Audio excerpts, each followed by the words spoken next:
Greetings and salutations, and we are back for another episode of We Are One, You Are Two, a PlayStation podcast. This is episode 57. I am your host for all 57 episodes, Rob Fanzo, and my host of 56, co-host of 56 episodes, Matt Rhodes, has joined me again today. Oh, hey-oh. I'm going to have to correct you there. I was about to say, it is 55 because there was that interview I was not able to partake of. Yeah, that's right. It might even be 54 because there was one interview where you were disconnected half the time, too. So 54 and a half is where we'll put it. 54 and a half, yeah. That makes sense. How you doing? Pretty good. How about you? I'm hanging in there. It's Thursday. You know? It is Thursday. That's correct. That is the day that we like to tape. It is. Oh, do I hear it? Is that the ambulance in the background? There's some sirens in the background. We haven't had that for probably like 20 episodes. Time. Yeah, it's been a minute, so that's good. Yeah. It's a good sign. That's a good sign. It's a sign it's going to be a good episode. That's right. Yeah, there they go. Yep. There they go. I do want to remind you that if you do like what you hear, you can go rate us first and foremost on iTunes. Go listen to us on Google Play, Stitcher, Patreon, Podbean, YouTube. We have a couple Patreons now, and so that's kind of cool. Let's get that number up so we can do this and do some more crazy things with this. Sweet. We'll start adding in some stretch goals for everyone that contributes so that we can kind of start doing some fun stuff. But go rate us first and foremost, and then if you want to drop our $1 our way, that's all you need is $1. It's $12 a year. You can be part of the community here. We've got a great show lined up for listeners this week. We're going to talk a little bit about some of the news dealing with Anthem. We're going to talk a little bit about The Last of Us Part 2 speculation intensifying while Death Stranding Hideo Kojima sent out some news this week as well. And Matt, we're going to talk about games as comfort food or comfort food games. Yes, I love it. And then we're going to hold off on our 2-minute review this week because I'm going to save it for Devil May Cry 5 next week. Because it does come out Did you this buy week. it? I did. It's on its way in the mail. I don't get advanced review copies, but I am excited to try it out. We're working our way there. Yeah, we're working on that. But I'm going to probably save it and talk briefly about that next week. Plus, The Division will be out by then too. Right? This is the 8th. Yeah. And so my gosh, yes. Tomorrow as well, and then. Yeah, The Division will be out the 15th. 15th. Oh, okay. Yeah, I'm getting my dates all mixed up because then the 22nd is Sekiro Shadows Die Twice. Right. So a busy month in March.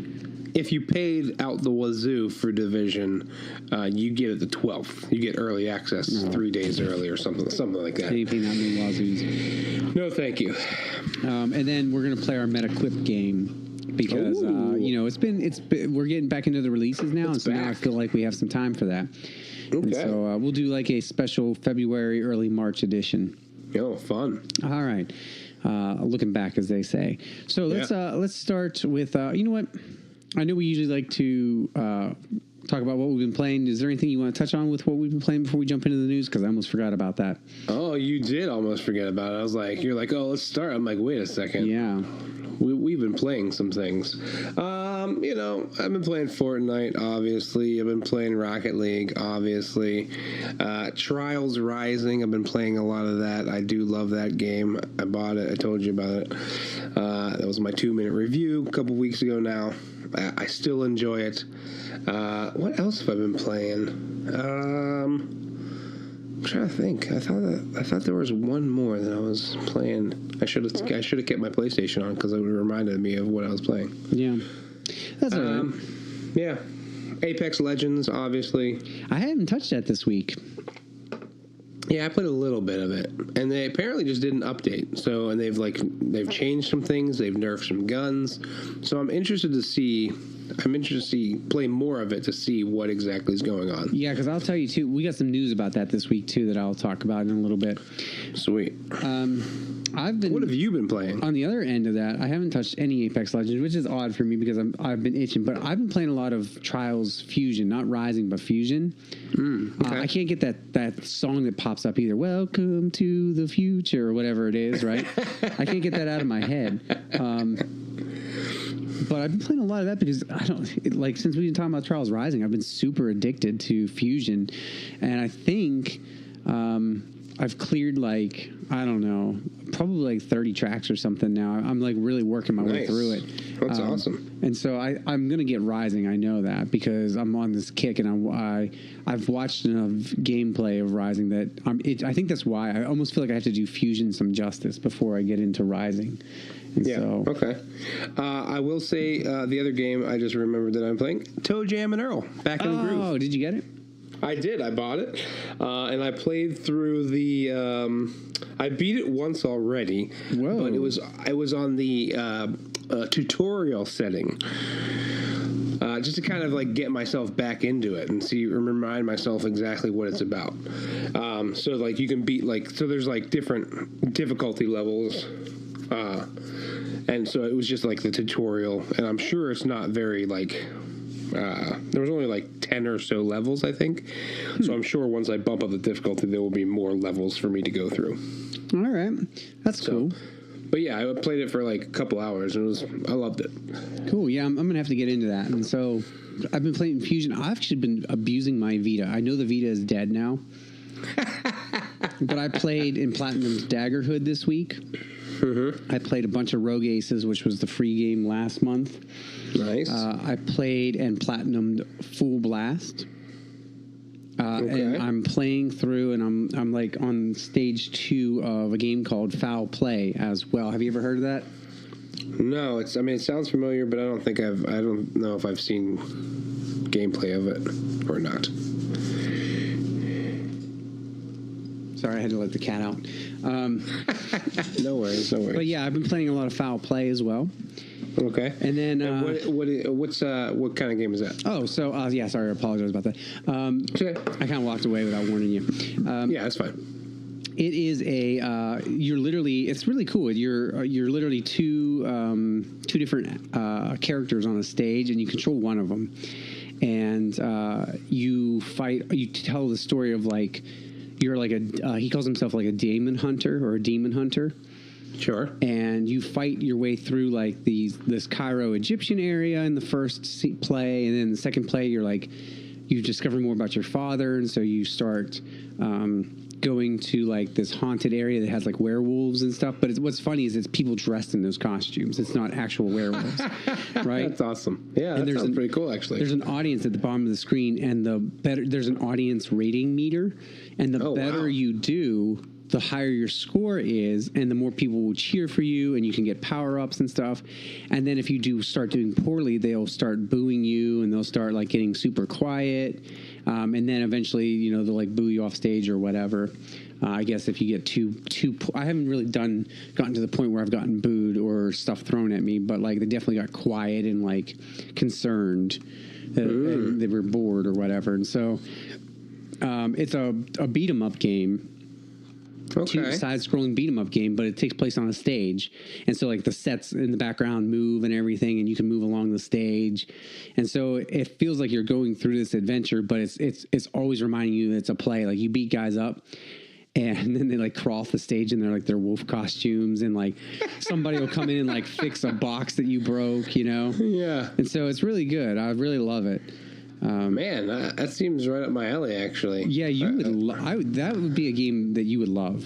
Is it only PS Vita? No, it's PS4 as well. Oh, okay. It might have been. I'll look it up. Yeah, look it up. I think you'll really enjoy it. I think it's usually on sale, but it's worth it no matter what. So I've been playing a lot of that, and then in preparation for Devil May Cry, I've been bouncing back and forth between DMC Definitive Edition, which was the Ninja Theory reboot, and Devil May Cry 4, the special edition on the PS4. And so those have very different combat styles, but I've been bouncing back and forth between the two of them. Devil May Cry 4 because it's canonical, and DMC Devil May Cry Definitive Edition because I'm already getting a lot of slack on this from Twitter or other social media I'm on. I actually really like the combat in that one because it's really complex, but it's also really simple. And I feel like there's a lot more variety in terms of the moveset. Yeah. And I'm still young in Devil May Cry 4, so I'm still purchasing upgrades to increase my battle status or my moveset.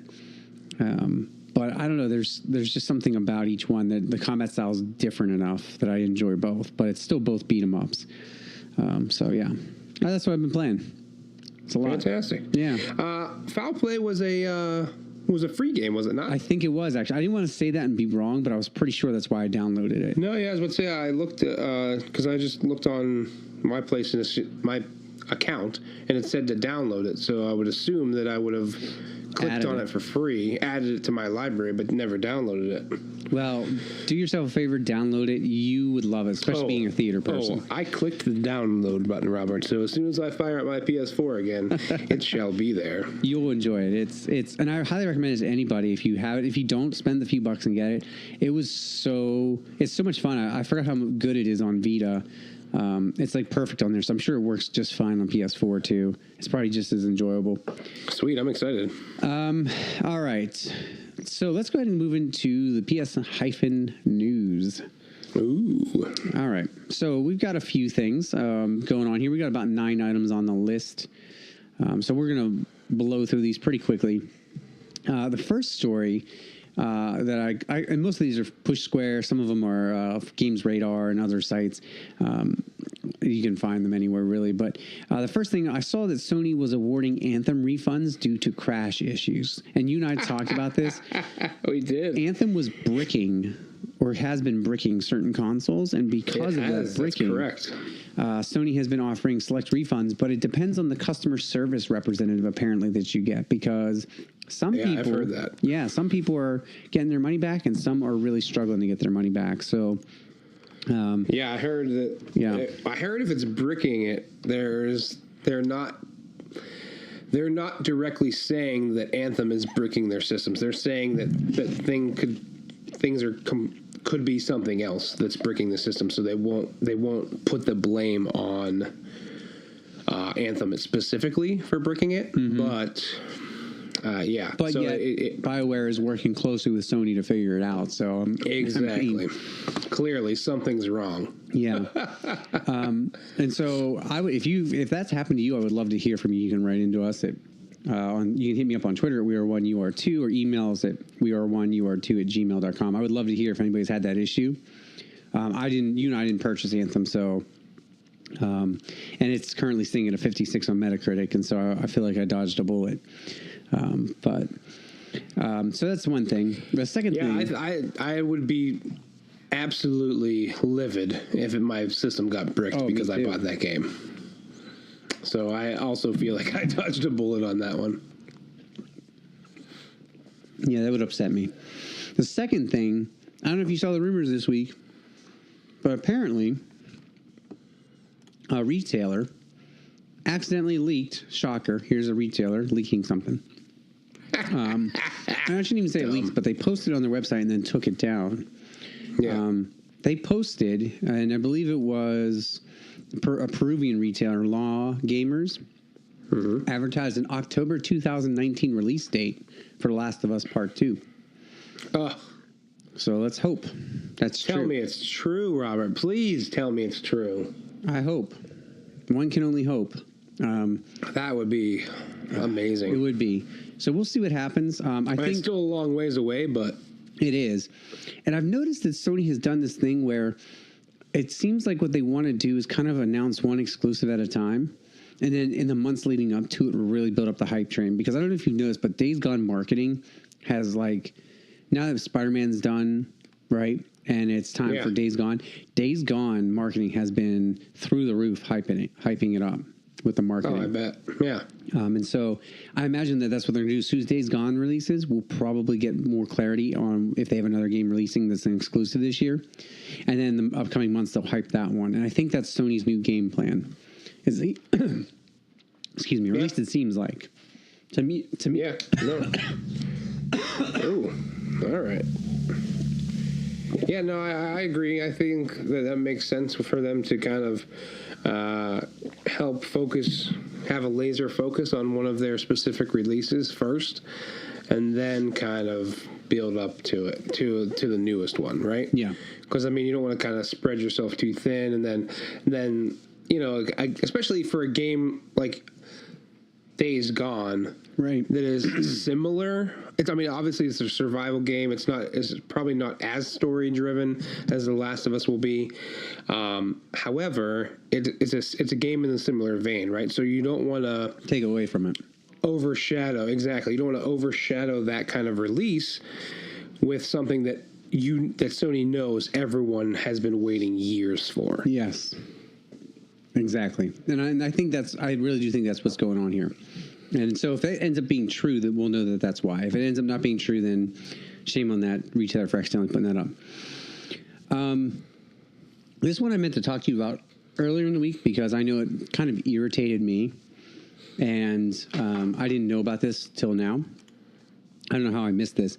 But if you have old Ubisoft Uplay points, you better start spending them because they start expiring at the end of this month. What? And so, get this. I have something like, I looked the other day. And let me give you the news story first. Okay. It's been around for some time. It was introduced in 2009 alongside AC2. And so the idea would be, if you get certain in-game feats, you're granted those Uplay points, and you can spend those on, stupid rewards, usually cosmetic stuff, in-game items, sometimes exclusive costumes or weapons. Sometimes you even get like a mission. I spend them all the time. Do you? Oh yeah, every time there's a new Ubisoft game, I go to the Uplay and I see what I can get for free or what is worth my points. But you don't always buy everything, right? Well, yeah, most of the time I do because you almost earn so many points back just playing the game anyways that it doesn't matter. Like you're going to get those points back. So I'll get like all like the skins for like Assassin's Creed or, I did a couple things for Trials Rising. Because it doesn't cost me anything. I've already earned these credits, right? So, Okay. Well, I was lazy about it. I just I never cared.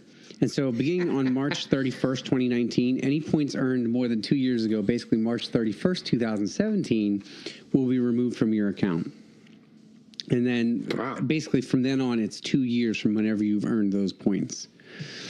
And so I was like, oh, okay, well, what do I got? Like 400 points to spend. I should probably look this up, And I knew like stuff here's like 10 points and there's another 40 points over here. And I'm thinking, okay, well, I can deal with this, whatever. Right. I looked it up. I'd have to double check to quote myself. I'm pretty sure I have 1,800 points. Mm-hmm. And I'm pretty sure that 1,400 of them are expiring at the end of March. And so I went crazy the past couple of days. Like I was like, oh yeah, do I want Evie for my ship in Odyssey? Not really, but I have her now. Click. Yeah, exactly. And so I went nuts. I haven't even finished yet. I still have like 800 points to spend. I don't know where. I'll have to look mine up then and see what. I would look them up because I bought stuff for Rainbow Six Siege and I haven't played that game in months. I was like, oh yeah, pendant, Assassin's Creed pendant, boom. And then I started clicking on stuff and it's like, you've earned this for free. And I was like, I don't want to earn it for free. Let me spend points on it. And so I still have like 800 points I need to spend. I only spent like 500 points and I've run out of games. Like I started trying to buy stuff for The Division 2 and it's not even out yet. To try and, you can't, I looked, but I was trying. I was like, I need to get rid of these. Hurry up. Like I got 3 weeks left. And, it's like freaking flyer miles. You don't want them to expire, Yeah, of course, right. Okay. Oh, I'm almost there. I'm looking for my reward points. Anyway, I'll get back to that one and I'll let you know what I have. An official count at some point during this podcast. Okay. But anyway, I wanted to make everybody aware of that because I was not aware, and I was pretty upset when I read that. I was like, oh, are you kidding me? Like, I save. Well, yeah, I'm thanks a for saver. telling me because honestly, for me, mine have got to be pretty old because a lot of mine are Assassin's Creed, right? Mm-hmm. So, same here. Maybe some Far Cry. Yep. And so, yeah, I was flipping out this week about that, going, are you kidding me? So you might want to check that because you might be like me and have way more than you think you do. How can you tell what's expiring? Is there a way to do that? Yeah, so I'm pretty sure if you go into the Ubisoft Club and you go into, I think it might be your dashboard. I can't remember. Okay. I'd have to click through and see. I'm pretty sure it's the dashboard, though. I'm kind of messing with it now as we talk. it will tell you somewhere like you have 1,800 or 2,300 points. 1,500 of them expire at the end of the month. And so let me see here. Okay, so like I have 1,535 points right now. And I know somewhere in there it told me how many of those are expiring. So I'll find out. But anyway, I was a little, flustered, to say the least. To say the least, yeah, of course. So I'll double check that and see where that's at. Anyway, let's move on while we're talking here, and I'll double check. Speaking of games that I've been playing recently or not been playing recently, Apex Legends. I don't know if you saw this, and I'm going to combine two news stories here. One that I don't have up, and the other one, it's number 6. I'm sorry, along with this fourth one here. First off, Apex Legends has reached 50 million players in its first month. Nice. And so that's an insane amount. I think last time we looked, it was 25 million, and so they updated. Vince Campanello sent out a video saying, "Thank you. We've earned, or not earned. We've acquired 50 million players in the past month." And so I thought that was cool. The second part is that supposedly there's a character named Octane. I don't know if you've seen this yet. And apparently he is very real. He got leaked. And so people are believing that he's very real. And he might be part of the first battle pass. Ooh. And so $9.99, you might not only get all those tiered rewards that you can earn, but you might also get yourself a nice little new hero as well. And you and I talked about that a couple weeks ago. I told you that if they included that in a battle pass, I'd right away, like a day one buy for me, because to me that's value. Like if I get a new hero to play with, sign me up. I'll try them out. So yeah, I mean, why not? Yeah, exactly. So I'm kind of excited about that. So we'll see what happens there. So that's news story 4 and 6. Let's jump to number 5 here. Dead or Alive 6 patch promises costume parts fix for easier unlocking. So Dead or Alive's 6 is under some hot water recently. I don't know if you saw any of this. First off, I guess if you want the really risque costumes, you've got to go through quite a bit to earn them. It's apparently a real grind and a real issue. But that's a good thing, isn't it? What, that's a real grind? Yeah, I think so. I mean, I guess, but I think it might have been too much of a grind for people. And so, yeah, but then it keeps it. But then it kind of covers their own butts, right? Because then they can say, well, a 10-year-old, a 12-year-old kid's not going to do all this stuff to unlock these risque things. Yeah. The problem is, I guess, and for example, was right. You might not even get the parts for the outfits that you want. And so you need between 100 to 1,000 pattern parts to unlock a single costume. And there's 20 costumes. And apparently you don't earn that. You only earn pattern parts in bulk through completing challenge missions. Yeah. And apparently those are time consuming. And so, yeah. So here's the real kicker. There's an in-game event that was happening this past week that's supposed to multiply pattern part gains by 100. So that's telling you that, if you earn a couple, right, you might get enough. Right. And it's kind of funny because they're doing this in conjunction with the fact that, I don't know did you see the season pass for it? How much it cost this past week? It came out? No, I did not see that. Dead or Alive season pass includes 2 upcoming characters. Okay. As well as maybe 10 or 15 costumes, and it costs $92.99. What? $92.99. Like almost $100? Mm-hmm. That's ridiculous. Mm-hmm. That's nuts. What? Who? What? Who would pay that? Beats me, but you know what? Apparently it was like that with the last game, and somebody had to pay because clearly they were like, "Well, we can do it again."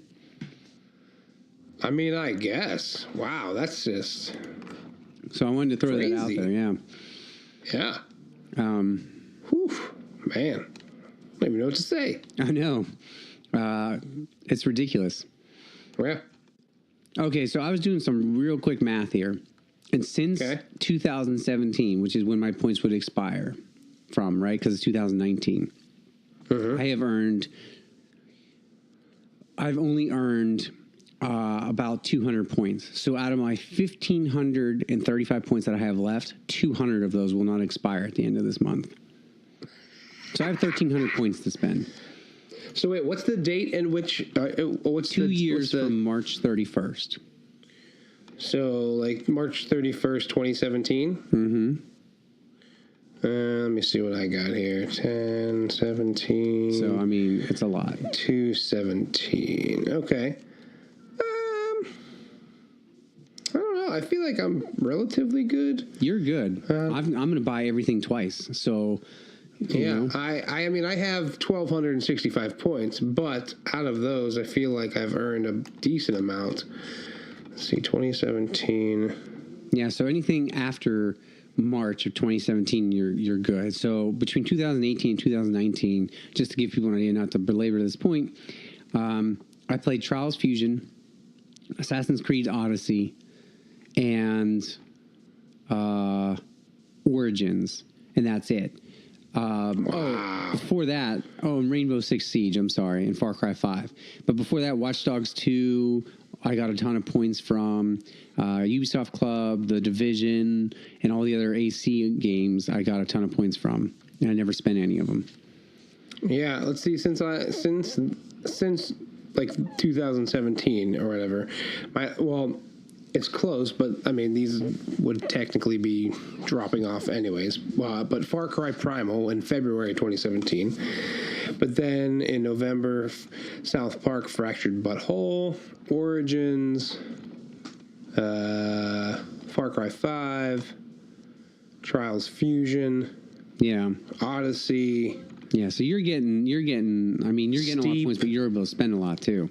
Steep, which was the free game. Oh yeah, I didn't spend any points for that. A couple months ago. I mean, you can always spend a couple on those. Yeah, the one I deleted. And then Trials, and then the new Trials. I'll probably do Far Cry 5 because I'll get whatever's in there because I haven't finished that yet, so I'll go back to that eventually before I get to New Dawn. Well, it's so funny to see, like, for like Odyssey, like I have a bunch that I spent on, but then I also have a bunch that I've earned because, Yeah. it's just easier to, because I played through that whole game, especially Origins. Since I beat Origins, I mean, Right. Because you basically get stuff just for completing the game. Exactly. So anyway, to move on from that, the other thing I wanted to mention, certainly this week, just to wrap up the last couple of news stories. Number 7, Death Stranding development is slightly behind schedule, says Hideo Kojima. No surprise there, of course, because quite honestly, when does he ever finish anything on time? And I don't mean that as a knock. It's just that's the way he is, and it always works out for him. Always works out for him. Right. But he does have a deadline. And so we'll see what happens. I still think, a lot of people think that means it's not till 2020. I wouldn't be surprised if somehow they still find a way to release it end of 2019, maybe the beginning of 2020. And so we'll see what happens there. But I wanted to bring that one up because while we got the Last of Us rumors for this year, it looks like we're not getting any Death Stranding this year because they've fallen behind, which I bet it was supposed to be right around this year. Number 8, EA won't be hosting a press conference at E3 2019. They decided just to skip it. They're going to do some online stuff. Wow. So, hey, that's fine. Nobody really cared about watching them reveal Madden, FIFA, and NHL every year anyway. Right? I mean, that's pretty much true. Yeah. That's all. I mean, what else do they reveal? Yeah. Other than the sports games? Maybe something for their pass, their EA pass or whatever. But other than that, sure. So that's fine by me. I'll be curious to see. And we'll talk about that when it gets closer to E3. We'll talk about maybe the death of E3 this year. The Messenger, I added this one because I just saw this one a couple hours ago. The Messenger was released on PC and Nintendo Switch in August of last year, and it looks like PS4 is finally going to get it, according to a PEGI rating that was spotted by the ever-reliable Wario64 on Twitter. And so I'm super excited about that because I really wanted to play The Messenger, but I didn't have a Switch. And so I'm excited about that. Yeah, that's pretty cool. I'm ready to be a ninja. All right. So that'll take care of the news. Dun, dun, dun. All right. Let's move on. Let's get into our talk topic of conversation. This is talk time. I thought this week we could talk about, and you said you had a lot that came to mind, so I actually wouldn't mind having you start. I thought we could talk about comfort food games this week. And what I mean by comfort food is you've had a rough week, you had a rough day, you had a rough couple of hours, whatever it might be. Or, sometimes what happens is nothing strikes your fancy. You look at like I've got a huge backlog. I've got a lot of games digital, and I look at them all and I go, I know I should play that. I know I should get back to Odyssey, but I'm not feeling it. I know I should do this one, but I'm not feeling it. And so these are games that you play and love because of the solace they bring, the tranquility they bring, whether they're terrible or not. They're just games you like to play because and they're games I think that you would want to try if you can, revisit them once a year. And maybe it's just because you enjoy them so much that they're like a comfort food, like ice cream or whatever it is for people. Sure. So you want to start? Because you said you had several that you thought of. Oh my gosh, I'm going to go by generation, my friend. While we were discussing, I looked up the games from each generation of system that I've had. Oh, except I forgot to look up Genesis. Dang it. All right, well, that's fine. But yeah, I'm going to go through my games kind of by generation. So if going all the way back, of course, I'm going to go with Super Mario Brothers. Now, you may say, which one? Well, all of them. Duh. But I would say that the one that sticks out in my mind the most is probably Super Mario Brothers 3. I think that was kind of like really when I was old enough to like really understand kind of like what games were and like how awesome they were. And I don't know, that was kind of my go-to back then. I don't know. And I feel like I remember when emulators were huge. You could kind of go back and play Genesis or Super Nintendo or regular Nintendo on your computer. I know that those are the games that I always went back to replay because they were just so much fun. As far as like Genesis, obviously there's Sonic. Sonic was just an awesome platformer game. Maybe a little Golden Axe, if you were into that, which I loved. Jumping up to PS1, I'd probably go with like Twisted Metal or Tekken. Those were both games that I was kind of like, man, just like kind of going into those worlds. And Twisted Metal was just so much fun, just like driving around blowing up different cars, blowing up like landscapes and the city of Paris, taking down the Eiffel Tower with your like missiles, or I love that, or blowing up the Hollywood sign, you know what I mean, like all that kind of stuff, just like such nostalgic things to look back on now. But like I could totally go back and play that right now and have so much fun with it. Then kind of jumping up to like GTA. If there was ever a bad day that I was just like pissed off and just wanted to kill a lot of things, I would jump into GTA Vice City. Vice City was my go-to 100%. The music was awesome. They had such an awesome soundtrack, and you could just go around just like busting up your like racking up your wanted level to see how far you could go until like the tanks came out, and then like seeing how many tanks or all the big guys you could take out. You know what I mean? Like, it was just, I don't know. Going on a killing spree was always fun because, not that I would ever actually go on a killing spree, but it was nice to take out those frustrations on the digital guys in GTA. Prince of Persia was always kind of a go-to for me back in the day as well. I kind of liked the mindless platformer, kind of like puzzle. I like puzzly kind of things to kind of calm me down and like escape. You know what I mean? I feel like it's just so much easier to kind of like just like relax and kind of get lost in a puzzle. So like those kind of games were always fun to me.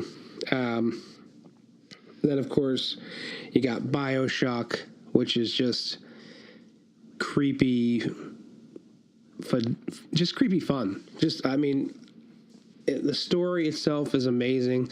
Obviously, once you play through the story once, because of the kind of ending that it is, obviously you know the ending, so you're kind of like, whatever, this is what it is. But it's still fun to jump back into. I have the collection where I can just jump back into, I have the collector's edition collection or whatever, the definitive.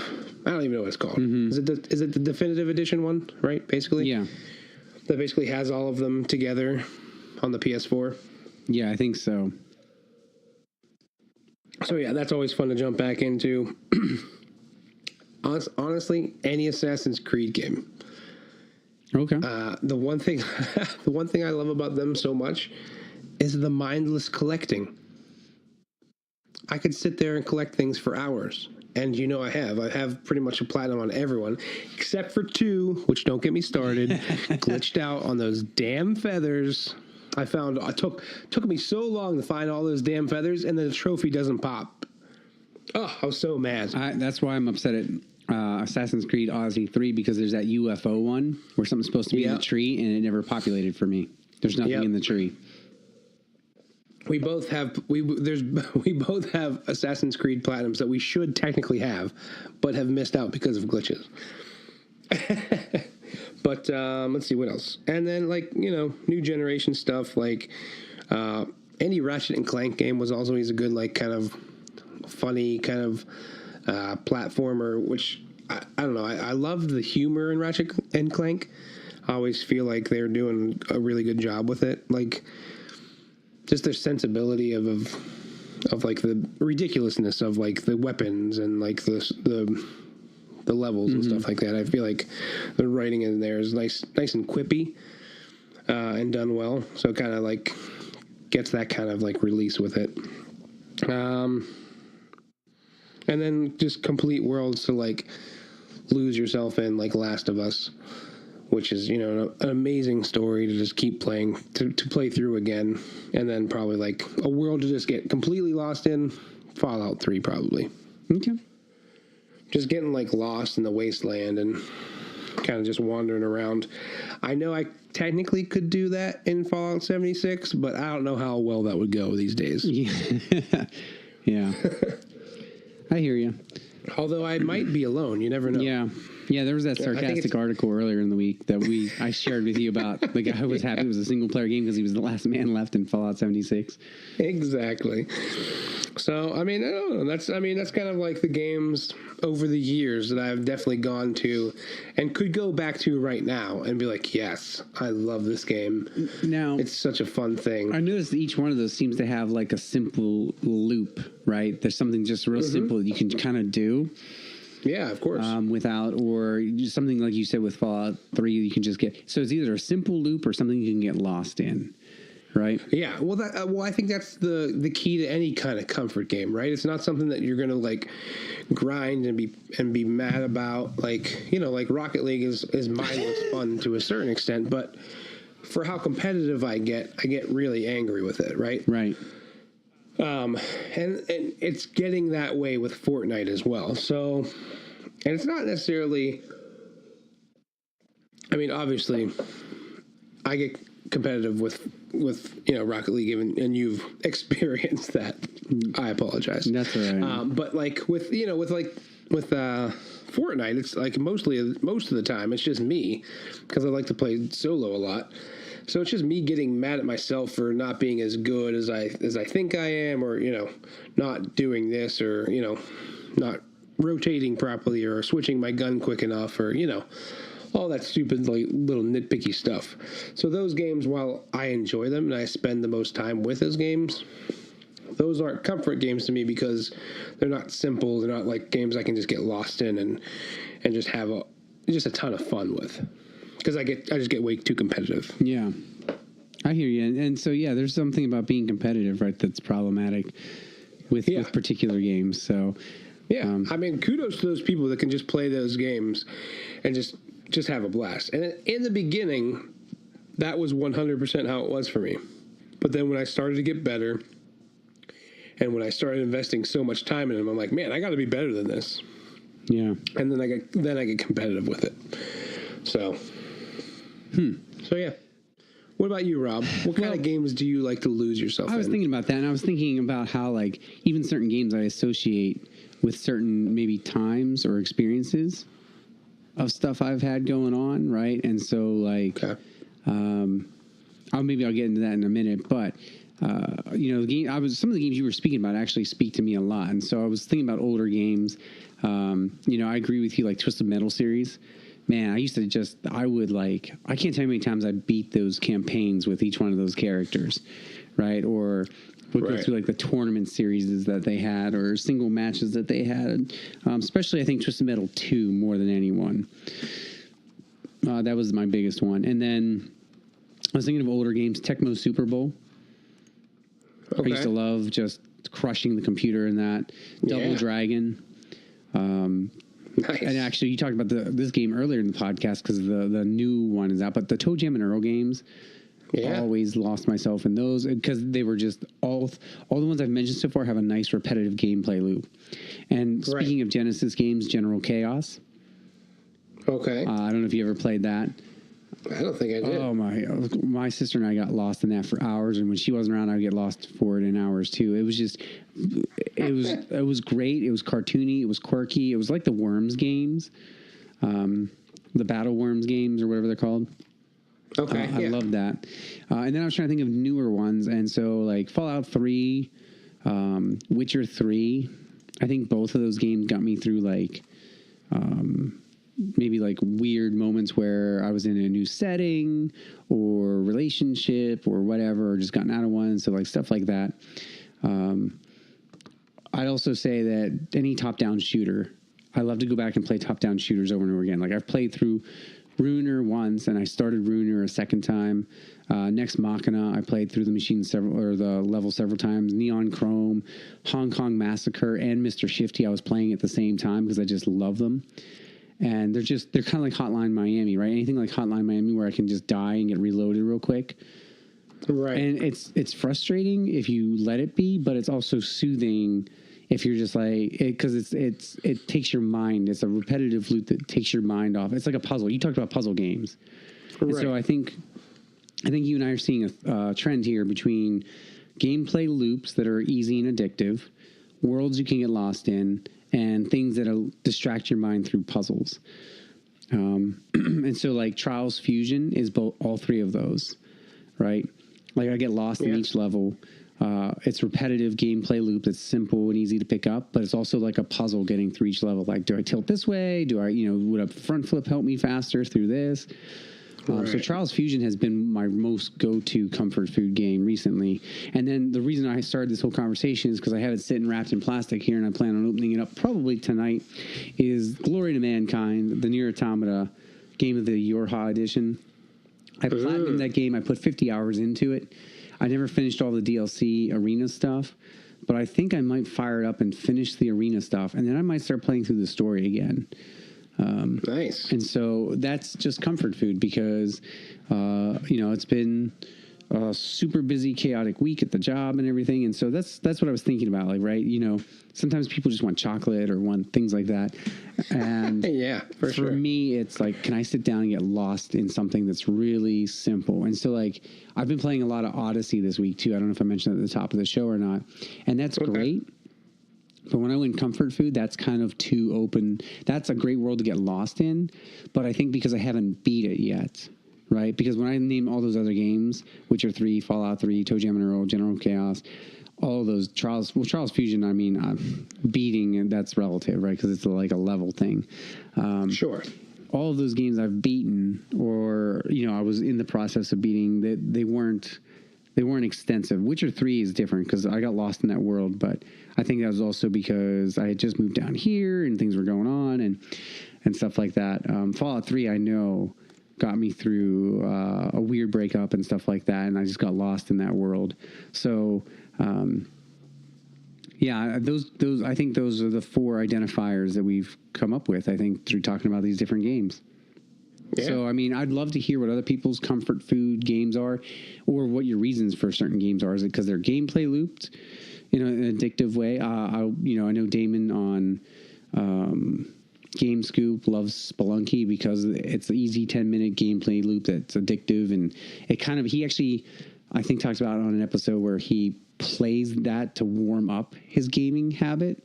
Then he'll switch over to something else, and then he'll cool down, almost like exercising with that same game before he calls it a day. But it's it's comfort is what it is really. And so, I'd love to hear from other people. Is it because of the gameplay loot? Is it because of the world you get lost in? Is it because of the experience it provides? Is it because of what else did I say? Gameplay loop, world, experience, puzzle. Oh, or is it puzzle? Is it like it distracts your mind basically, right? Does it pull your mind away from things? So I would love to hear from anyone on that. All right. That's all I wanted to say about that. I just thought that'd be a nice little, sweet, idea to bring up because brings up, man, I wish I had General Chaos now to play though. I'm like kicking myself now. I'm gonna have to go find some YouTube videos and live vicariously through them. Yeah. Understandable. Man, that was a Sega Genesis game that's worth looking into. Yeah. All right. All right. Hey, sorry, real quick. Is there anything else on the talk? It's not about the talk. Oh, okay. All right. You're switching gears. So we're done. We're done. We can, but it is something we've talked about so far in the podcast. I will say just real quick, and I don't know if this is an always thing or if this is just like a now thing, but you can use 100 of your U points to get 20% discount off of their stuff. I did see that. So, I mean, since we're going to buy the Division 2, we could just buy it for 20% off and use 100 points. And I thought about that actually. Yeah, absolutely. So, just so you know, just throw it out there. I wanted to throw that out there because, maybe our listeners are like, oh man, I got to use these points too. And I was looking to pick up the Division 2 as well. Well, make sure you read the fine print on that because it does say it excludes pre-orders, in-game credit packs, and new releases. Well, that's dumb. So, like everything, basically, that you would want to get at the moment. I wonder how long of the new release phase I don't know. Because if the game comes out the 15th and it's only 2-week phase, you can still technically get it before they expire. Yeah. Okay, so here I found out my balance today is $1,495. Yeah. Club units that will expire March 31st, $1,295. See, luckily for me, it's only half. I'm losing like 665, and I have like 1265. Yeah, well, I'm going to go crazy after we get off this podcast. Oh, I'm looking at the store during this podcast to just see like what I can try to spend it on. All right. So let's wrap this up. That's the end of the talk. That's the end of our Ubisoft talk, too, I promise. Right. People are going to think this episode has been sponsored by Ubisoft. I know, I wish. Then maybe they wouldn't take my points away. Right. Or we'd get the Division 2 for free. Exactly. All right, so let's go ahead and move on. Let's talk about the drop and see you soon. Ooh, see you soon. All right, so these are new games coming out this week. Matt, I can't wait to read through some of these. As always, it's a joy to see some of these. And I'm pretty sure some of these were supposed to come out last week, so we have some repeats on here. Okay. We'll talk about that. Oh, yeah, I see. Yeah, me too. I don't know what's going on here. All right, so I'll start with Attack of the Earthlings on PS4 digital. Ooh. Attack of the Earthlings combines turn-based combat and stealth in a dark, comedic single-player campaign where you take control of the native alien race to defend your home world from invading humans. Oh, that's interesting. Invading humans. Nice, yeah. That's a nice little twist, right? All right. Beat Cop, PS4 Digital, a retro pixel art style adventure in New York, inspired by 80s cop shows. Stay vigilant and quick-witted, but remember that if this won't work, you can always do some old school jaw wrecking. It's the 80s after all. I love how it's like, you try to figure it out, but if you can't, just beat the shit out of someone. and blame it on the 80s. All right. Exactly. Bonds it's the 80s. of the Skies. PS4, PS Vita. The Vita's not dead. Digital cross-buy. A fantasy RPG with a story of friendship between humans and gods. The young Eel, and Air Grimoire Nogard enter a pact and set off to find the demon who cast their town into a sea of flames. Ooh, fun. All right, Caretaker, PS4 Digital. Caretaker is an immersive first-person horror experience. You're an investigative journalist whose hungry for a flashy news story. You heard about a caretaker in this industrial facility who has gone insane. ... Ooh, all right. Right? Interesting. This next one's definitely a repeat. Oh, yeah. Is it? It is 100%. Nope. Hold on, let me do. I remember reading it. You do? Oh, that's probably why, because do. maybe I didn't read it. Crash Dummy. Crash Dummy is a challenging 2D platform game. Blast, burn, and freeze your way through each level. Jump long distances and do some stylish ninja action wall runs in this story-driven adventure with a unique set of endearing characters. Interesting. All right, Crimson Keep PS4 Digital. Descend into the Crimson Keep, an ever-changing labyrinth full of monsters, traps, and treasures. Discover the sunken remains of an ancient castle and cleanse it of evil. Uncovering secrets of great power could be your only hope of escape. Interesting. Interesting. It feels like that should be like a VR title for some reason. Yeah. All right, I'm super pumped about this one. Devil May Cry 5, PS4 digital retail. The threat of demonic power has returned to menace the world once again in the latest entry to this over-the-top action series, blending its signature high-octane stylized action and otherworldly and original characters. It got really good reviews, so I'm excited. I'm stoked.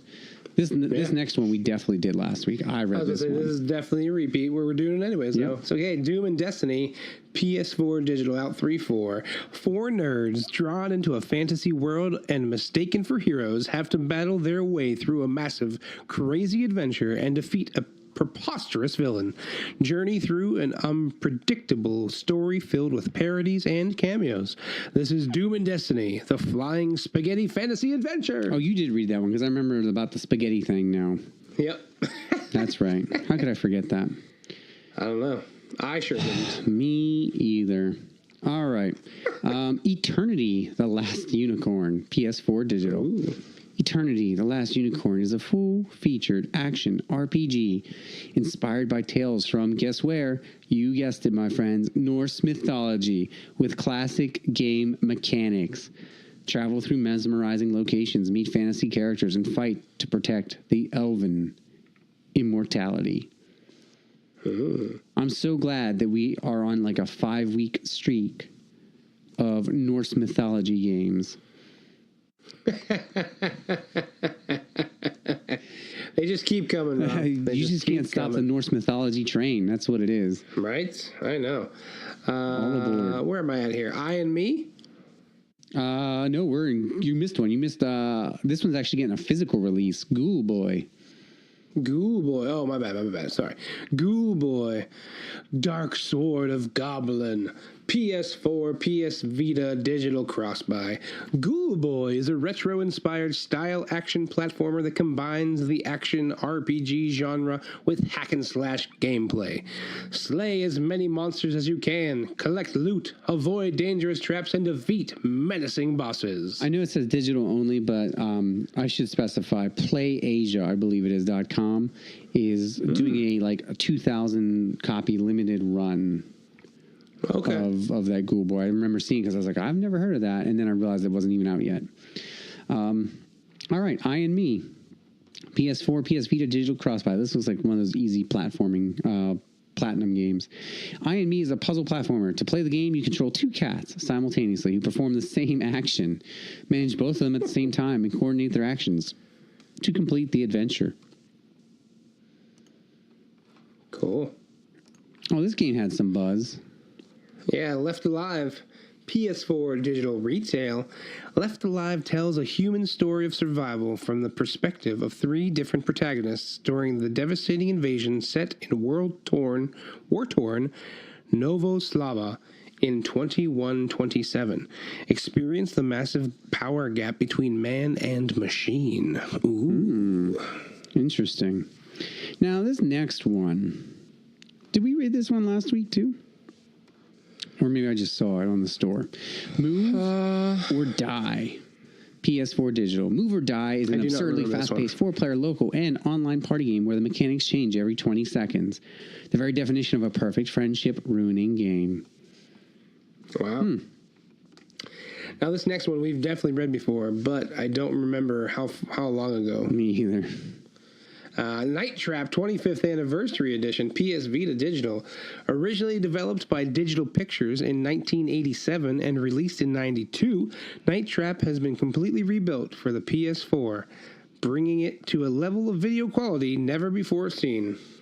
See, maybe it's because they're releasing it for Vita that they're listing it again? Yeah, probably. It's been released Because the now for description everything. clearly says PS4, yeah.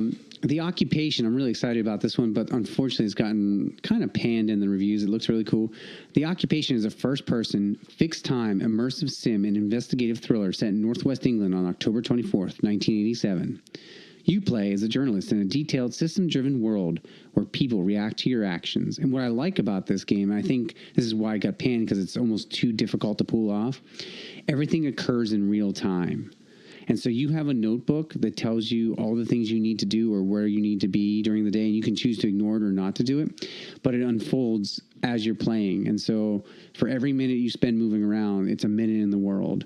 And so if you have an appointment at 2:15 and you start, and it's 2 o'clock, that means you have 15 real-time game minutes to get there, and you can blow that off or you can do other stuff. So Sounds pretty cool. Cool. All right. Paraiso? Paraiso? Sure. Paraiso Island? Yeah, we'll go with We're it. rolling. PS4 Digital. Paraiso Island is a free-to-play island life sim. Explore a cheerful tropical island, meet wacky animal residents, go fishing, or just relax and enjoy the scenery. Features a real-time day/night cycle, special events, and more surprises. Cool. Now, this one I swore released years ago, but maybe I'm wrong. Puyo Puyo Tetris. Puzzle game juggernauts. Tetris and Puyo Puyo collide to create a fast-paced competitive party game like no other. The game offers tons of gameplay styles, from single-player adventure and challenge modes to the ferociously competitive arcade modes, for tons of Tetris Puyo variety. All right, RBI Baseball 19, PS4 Digital. RBI Baseball 19 takes the field, delivering heightened authenticity for a genuine MLB experience. We've added hundreds of new animations, updated player models, every official 2019 uniform, more player gear, improved ball physics and environments, and more. Wow. I used to play RBI Baseball back in the day when it was on, Genesis. Yeah. That was another comfort food game, actually. I used to play the crap out of RBI Baseball. Yeah. All right. Summer... Sports games, another mindless kind of loop. Right? Exactly. Summer Funland. Definitely played PSVR. I definitely talked about this.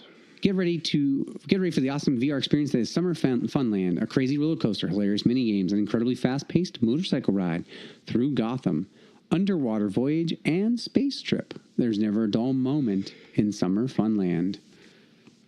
Ooh. Unknown Fate PS4 Digital. You woke up alone with no memories of your past. Unknown Fate is a single-player, first-person puzzle adventure with a mysterious story, puzzles to solve, and enemies to defeat. Will you be able to find out who you really are? I do like that the first and last sentence there, you wake up alone with no memories of your past, will you be able to find out who you really are, kind of imply the same thing. But I like that they called it a single-player, first-person puzzle adventure game with a story and puzzles to solve. Because Puzzle Adventure had no indication that there were puzzles in it. It's a very redundant description. Now, this one, I actually think I might have commented last week that it would have been a good VR game, and I think we read it for PS4, so maybe that's the difference here. Vertigo Home. Right. Vertigo Home is an endless runner set in a 90s space western universe. Fly through and above a tunnel that you steer with your head to avoid collisions with bizarre and dangerous obstacles. This is VR. The doors of perception are open. No, it was a VR game last week, and I don't know why it's on here again this week. Me So is either. this one. This is another one from last week. What are they doing to us? I don't even know. Your tour? I don't remember this one. Oh, I do, because I remember the ripped teddy bear, and it creeped me out. All right. Your Toy, PS4 Digital. Your Toy is a 3D first-person horror room escape game that features an advanced, non-repeat puzzle system with challenging riddles, heart-pounding escape sequences, and a mysterious narrative that drives deep into your darkest subconsciousness. Cool. Creepy. Well, That's it. that's it for See You Soon. See you soon. See you later. See you soon. All right, Matt. It's time for the last thing to wrap this up. There's no reader mail this week, so we're going to move into MetaQuip. This is where Okay. I name a bunch of reviews, some of them good, some of them bad, for Matt, and he tries to guess what game it is that has come out in the past month or so. So I've got on the docket for you today 1, 2, 3, 4, 5. So we'll see if you can get at least 3 out of 5 right here. Okay. I think you're. I will say, I feel like these should all be bad because of our segment on February failing. I did find it's okay. one, and it technically is in February that was positive. All right. And one of these, I will tell you, will help you out a little bit, did come out in March. Came out beginning of March. So I decided to pull it because I figured you might get it. Are you ready? All right, I'm All ready. right, number 1, first offering on MetaQuip. I'm shocked with the scope, size, and feel to a game that is now 2 years old as of March 7th. It is still very much a unique title that offers up everything you've ever dreamed in one single experience. The fact you'll want to replay it speaks volumes about what is in store for you. There aren't a lot of games that make you feel like you want to revisit them so quickly, but this game is definitely one of them. Man, 2 years old? Yep. We even talked about it on this podcast. Ah, crap. Of course we did. That's why I can't remember it. So, I mean, think about this. If it's a re-release of a game that's 2 years old. Oh. Assassin's Creed 3? No. It is Nier Automata Game of the Year edition. Of course it is. I thought I'd lead with that one. Yeah, that makes sense. That Came out makes February 26th. And so the remaster did. So, or not remaster, but Game of the Year edition. I'm sorry, not remaster. All right, here we go. This one's very short. It's a one-liner here, basically. So this game is buried and yet still aggressive. Or no, I'm sorry. So this game's buried and yet still aggressive fan service will no doubt alienate potential newcomers, and at the same time, its lack of content will frustrate returning players. So this is a series that offers fan service. Fan service. Man. And it's buried and yet still aggressive. And we talked about this game on the podcast as well. Of course we did, Robert. Good Lord. My memory is terrible. I was gonna say when I started fan service, I thought immediately Anthem, but the fact that it's returning players. Well, fan service also tends to refer to sexualization of men or women. Oh well, in that case, Dead or Alive. Bingo. 6.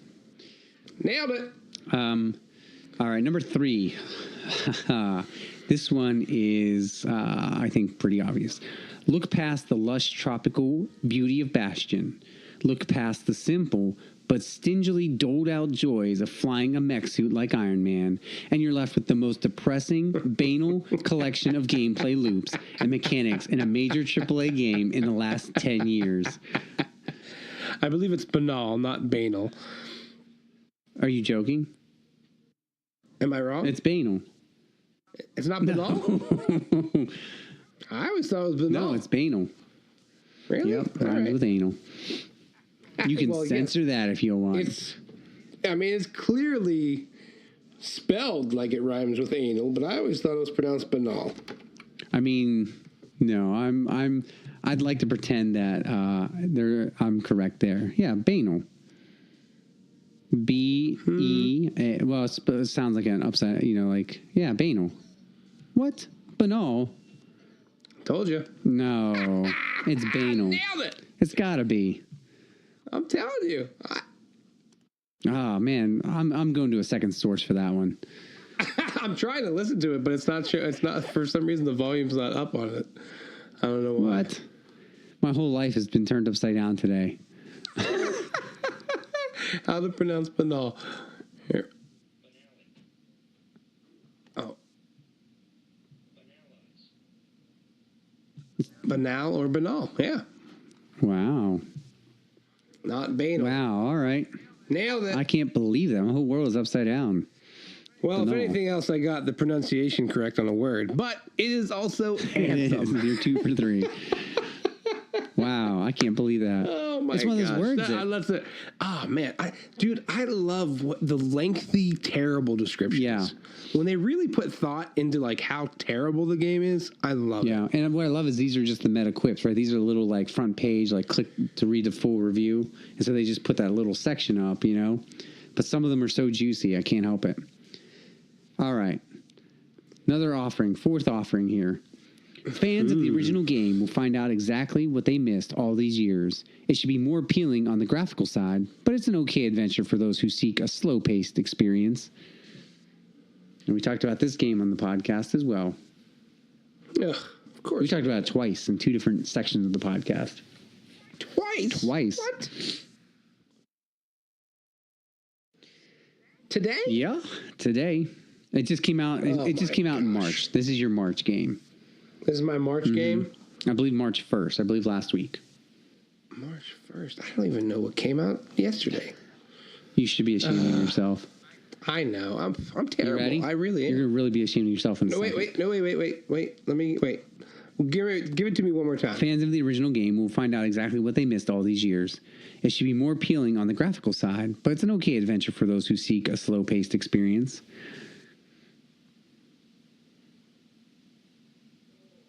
This is Assassin's Creed Remastered. No. Why are you on this? What? It's Toe Jam and I Earl, don't back know. in the groove. Oh, Toe Jam and Earl? Oh, All these years, fans of the original game, more appealing on the I graphic. didn't think it was that slow pace when I played it. But Yeah, and so I was going to ask you if you agree with the slow pace part, but I didn't want to give you that hint. yeah, I don't know. I mean, I don't know. I don't think it's that slow paced. I mean, you kind of move around a little slowly, but you have your perks. You have your little fast shoes or Right. your spring shoes. You know, I don't know. All right, fair enough. I was just curious.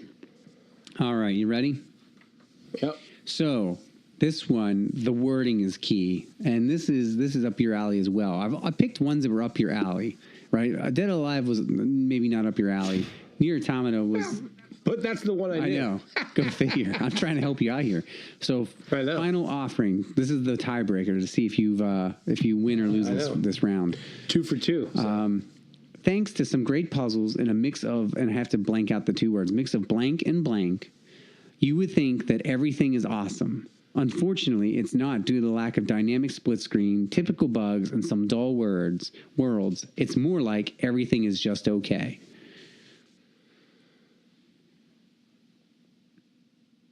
There are some puns in there. Yeah, the everything is awesome is pointing me towards the Lego Movie game. Yep, that's it. Yes! Nailed it! Purposely picked that review because that game has had zero buzz, and I haven't, used to be when one of those games was coming out, you'd Yeah. hear all about it, nothing, right? And no Yeah. buzz this week, That's so weird. That is very weird. Yeah, for a Lego game kind of just to be swept under the rug. I also like think its score was just a little bit below Anthem's. It was like at a 53 or something like that. So, I love those games though. They're so. I mean, yeah, they're good. Talk about a comfort food game. Those are a game that I could go back in and play repetitive gameplay whenever. loop, right? Exactly. Easy difficulty, no frustration, simple puzzles. Searching for little Yep. things. You got to replay levels with new characters just to get like little things that you missed. Everything that we talked about, right? Yeah. All in one package, for the most part. Sweet. Even like a simple narrative, right? A simple story that you might enjoy as well. Yeah. True. Hey, 3 for 5, ladies and Yeah, you gentlemen. pulled it out. I did it. Pulled it out. All right. Well, that's going to wrap up the Metaquip. So we're all set there. So that being said, that's going to wrap up this podcast as well, too. Oh, wow. Well, thanks for hanging out with us today. If you want to respond to anything that we said here, you can find me on Twitter.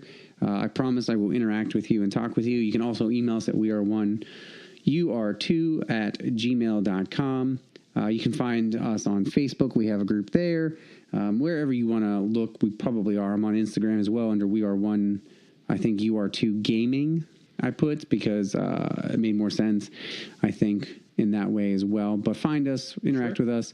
Let us know what you think is your comfort food game, and we'll read your responses next week. And until next time, game on. Game on.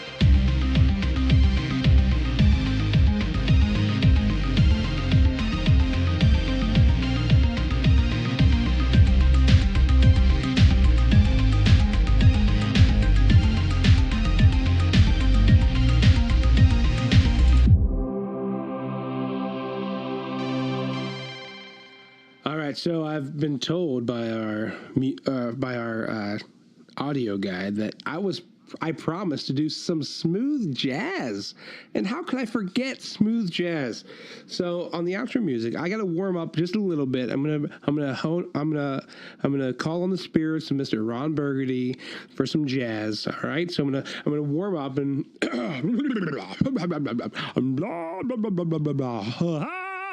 okay. This is the smooth jazz outro music. Smooth jazz. I like it. Right? Nailed it. Scat and scat. Woo! All right. Well, yep.